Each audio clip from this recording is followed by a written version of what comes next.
លោកគឹមចុងអ៊ុនកោតសរសើរជ័យជំនះរបស់អេរ៉ង់និងជំរុញឲ្យបន្តសកម្មភាពយោធាបន្ថែមទៀតដើម្បីអង្រួនពិភពលោក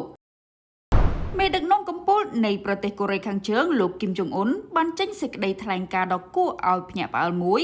ដោយបានបង្ហាញការគាំទ្រយ៉ាងពេញទំហឹងចំពោះជ័យជំនះផ្នែកយោធារបស់ប្រទេសអេរ៉ង់នៅក្នុងចំនួននាពេលបច្ចុប្បន្ននៅក្នុងសារគាំទ្រដ៏កម្រ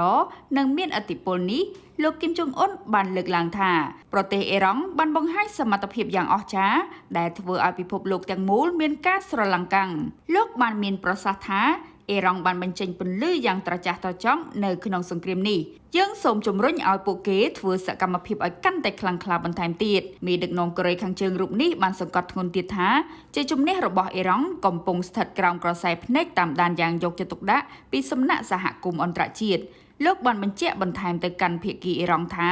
ពិភពលោកកំពុងតាមដានជ័យជំនះរបស់អ្នកហើយអ្នកបានធ្វើឲ្យគ្រប់គ្នាមានការភ្ញាក់ផ្អើលយ៉ាងខ្លាំង